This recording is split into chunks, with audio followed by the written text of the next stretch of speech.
नमस्ते। अब हम unit 2 Nelson Mandela long walk to freedom के ओरल कॉम्प्रिहेंशन चेक के क्वेश्चन आंसर करेंगे। First, where did the ceremonies take place? Can you name any public buildings in India that are made of sandstone? Ceremony कहाँ हुई? क्या आप India में sandstone से बनी किसी पब्लिक बिल्डिंग का नाम बता सकते हैं? Answer, the ceremonies took place in the Union Buildings amphitheater in Pretoria. Some public buildings in India made of sandstone are the Red Fort, Parliament House and Rashtrapati Bhavan. ये समारोह प्रिटोरिया स्थित यूनियन बिल्डिंग्स के amphi theatre में आयोजित किए गए। The ceremonies took place in the union buildings amphi theatre in Pretoria.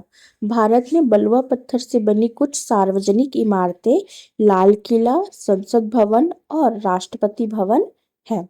Some public buildings in India made of sandstone are the red fort, parliament house and Rashtrapati Bhavan. Second, can you say how 10 May is an autumn day in South Africa? क्या आप बता सकते हैं कि south Africa में 10 मई पतझड़ का दिन कैसे है?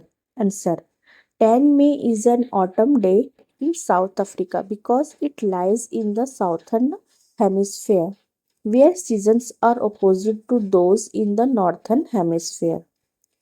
10 मई दक्षिण अफ्रीका में पतझड़ का दिन होता है क्योंकि 10 May is an autumn day in South Africa because यह दक्षिणी गोलार्ध में स्थित है।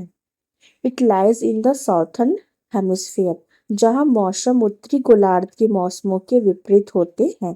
Where seasons are opposite to those in the northern hemisphere.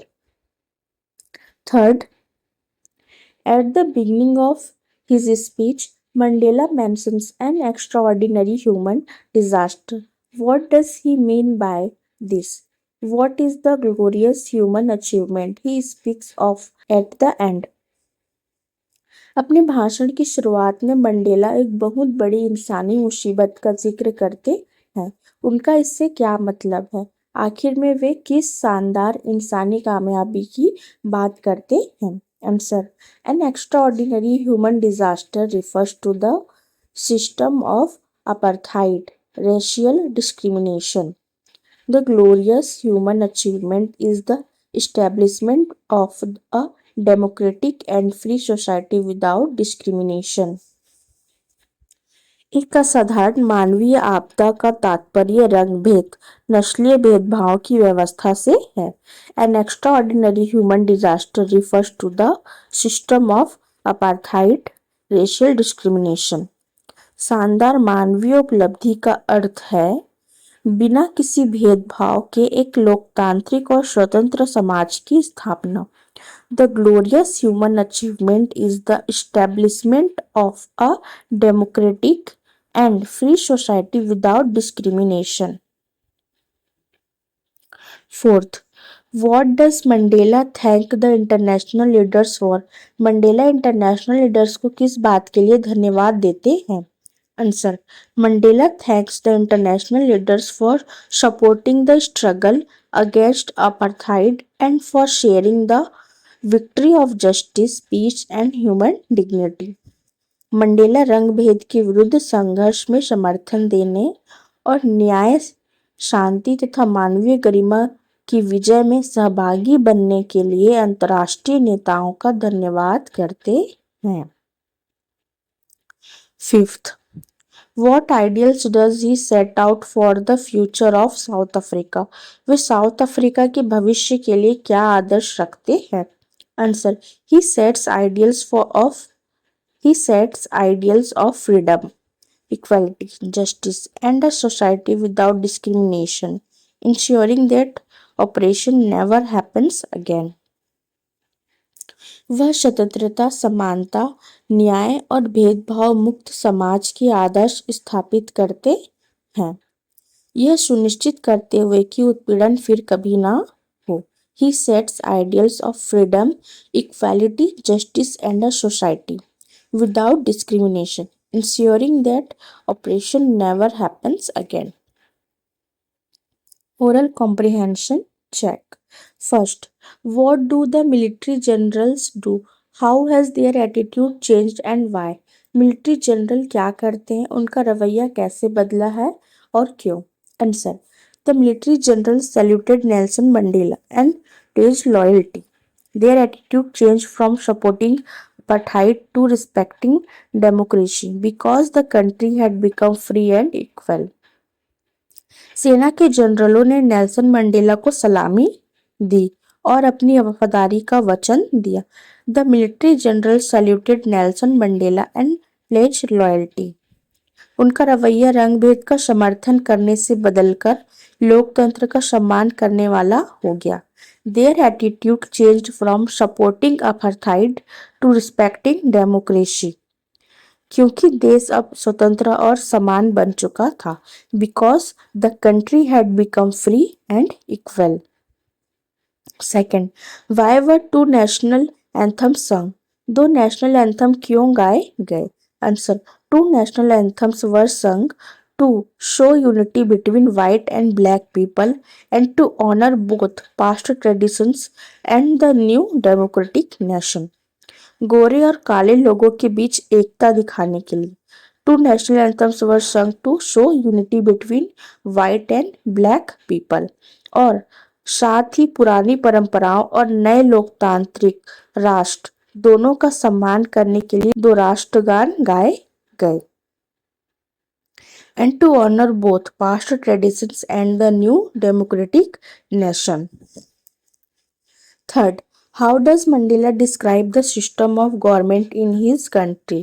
First, in the first decade and second, in the final decade of the 20th century. Mandela अपने देश में सरकार के सिस्टम के बारे में कैसे बताते? फर्स्ट 20वीं सदी के पहले दशक में और दूसरा आखिरी दशक में। Answer, in the first decade, the system was based on racial discrimination and Operation Apartheid. Second, in the final decade, it became a democratic and non-racial government ensuring equality and freedom. पहले दशक में यह व्यवस्था नस्लीय भेदभाव और दमन रंग भेद पर आधारित थी। In the first decade, the system was based on racial discrimination and Operation Apartheid. अंतिम दशक में यह एक लोकतांत्रिक और गैर नस्लीय सरकार बन गई जिसने समानता और स्वतंत्रता सुनिश्चित की। In the final decade it becomes a democratic and non racial government ensuring equality and freedom. Fourth, what does courage mean to Mandela? Mandela के लिए हिम्मत का क्या मतलब है? Answer, for Mandela courage does not mean absence of fear but the trump over it. A brave person controls fear and moves forward. Mandela के अनुसार साहस का अर्थ डर का ना होना नहीं बल्कि उस पर विजय पाना है। For Mandela courage does not mean absence of fear but the trump over it. एक साहसी व्यक्ति डर पर काबू पाकर आगे बढ़ता है। A brave person controls fear and moves forward. Fifth, which does he think is natural, to love or to hate? उन्हें क्या लगता है कि प्यार करना या नफरत करना क्या नेचुरल है? Answer, he believes that love is natural to human beings while hate is learned. उनका मानना है कि प्रेम मनुष्य का स्वाभाविक गुण है। He believes that love is natural to human beings, जबकि घृणा सीखी जाती है। While hate is learned.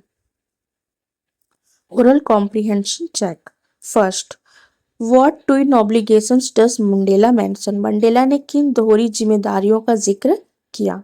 Answer, Nelson Mandela mentions twin obligations, one to his family, parents, wife, children, and the other to his people and country.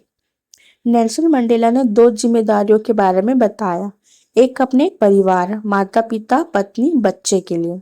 Nelson Mandela mentions twin obligations, one to his family, parents, wife, children, और दूसरी अपने लोगों और देश के लिए, and the other to his people and country. Second, what did being free mean to Mandela as a boy and As a student, how does he contrast these transitory freedoms with the basic and honorable freedoms? एक लड़के और एक student के तौर पर Mandela के लिए आज़ाद होने का क्या मतलब था? वह इन कुछ समय की आज़ादियों की तुलना बुनियादी और सम्मान वाली आज़ादियों से कैसे करते हैं? Answer. As a boy and student, freedom meant doing what he wanted like playing and studying. एक लड़के और स्टूडेंट के तौर पर आज़ादी का मतलब था वह करना जो वह चाहता था, जैसे खेलना और पढ़ना। These were temporary freedoms. ये कुछ समय के लिए आज़ादी थी। True freedom means living with dignity, equality and basic human rights. सच्ची आज़ादी का मतलब है इज्जत, बराबरी और बुनियादी इंसानी हक के साथ जीना। Third, does Mandela think the oppressor is free? Why? Why not? क्या मंडेला को लगता है कि जुल्म करने वाला आज़ाद है? क्यों? क्यों नहीं? Answer. No, Mandela believes the oppressor is not free because he is trapped by hatred and prejudice. He is a prisoner of his own system and lacks true human freedom. नहीं, मंडेला का मानना है कि जुल्म करने वाला आज़ाद नहीं है।